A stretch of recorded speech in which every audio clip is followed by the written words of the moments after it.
lots of things that have been done for Gautam. Thank you so much.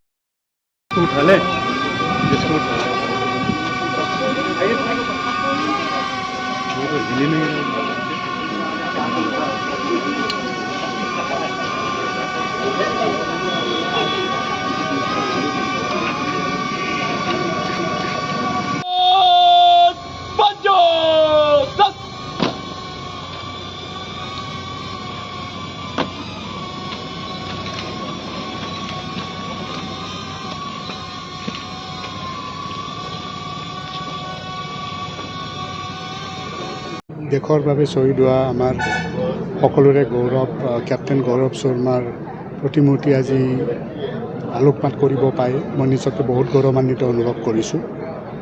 Captain Gautam Sharma এজন অসমীয়া যুৱক 25 বছৰ বয়সত আই মাতৃৰ সেৱাত তেওঁ নিজৰ প্ৰাণ উচৰ্গা দিছিলে।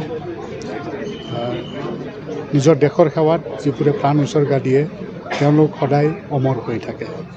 গতিকে মই ভাবোঁ যে গৌতম শৰ্মা যদিও আমাৰ মাজত আজি নাই, তেওঁ দেশবাসীৰ ওচৰত আৰু বিশেষকৈ অসমবাসীৰ মাজত আৰু তেওঁৰ পৰিয়ালৰ মাজত সদায় অমৰ হৈ থাকিব। আৰু মই এইটোৱে আশা কৰোঁ আৰু এইটোৱে কামনা কৰোঁ যে আমাৰ অসমৰ নৱপ্ৰজন্মই গৌতম শৰ্মাৰ নিচিনা শ্বহীদৰ দ্বাৰা প্ৰেৰিত হৈ পেলাই দেশ মাতৃৰ সেৱাৰ কাৰণে যাতে এটা পণ লয়, সেইকাৰণে মই আমাৰ নৱপ্ৰজন্মক আহ্বান জনাওঁ যে গৌতম শৰ্মা তেখেতে মাত্ৰ 25 বছৰ বয়সত তেখেত জম্মু কাশ্মীৰত কৰ্তব্যৰত আছিলে আৰু লাইট ইনফেণ্ট্ৰি ডিভিজনৰ তেখেত কেপ্টেইন হিচাপে কৰ্মৰত আছিলে। আৰু সেই সময়ত তেখেতে এটা অপাৰেশ্যনেল ডিউটিত এটা পৰিৱেশত তেখেতৰ মৃত্যু হৈছিলে, দেশৰ কাৰণে শ্বহীদ হৈছিলে। আৰু তেখেতৰ স্মৃতিত আজি ইণ্ডিয়ান আৰ্মি তথা তেখেতৰ পৰিয়ালবৰ্গই প্ৰচেষ্টাত তেখেতৰ যিটো এটা মূৰ্তি স্থাপন হৈছে আজি, এইটো এটা যথেষ্ট গুৰুত্বপূৰ্ণ কথা। কাৰণ ই এটা পৰিয়ালবৰ্গৰ কাৰণে যিটো এটা ইম'চনেল কথা আছিলে সেইটো পৰিপূৰ্ণ কৰাৰ লগতে আমাৰ উঠি অহা প্ৰজন্মৰ কাৰণে এটা চাক্ষুষ এটা প্ৰমাণ হৈ থাকিব যে দেশৰ কাৰণে আমাৰ সমাজৰ মাজৰ পৰাও এনেকৈ বহু ডেকাই জীৱন আহুতি দিছে আৰু দেশৰ সেৱাত আগবাঢ়ি আহিবৰ কাৰণে এইটো এটা বহুতক অনুপ্ৰাণিত কৰিব। গতিকে আজিৰ দিনটোৰ বিশেষত্ব এইটো বুলি মই ভাবোঁ।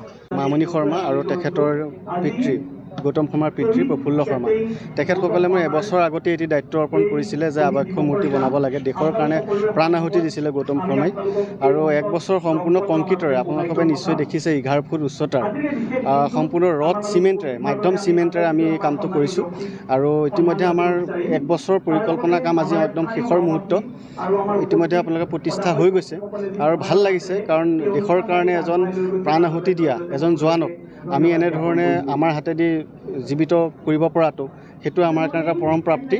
গতিকে মই এইখিনিতেই গৌতম শৰ্মাৰ আত্মাই সদগতি কামনা কৰিছোঁ আৰু দেশৰ কাৰণে যাতে আমিও এনেধৰণে কাম কৰি যাব পাৰোঁ।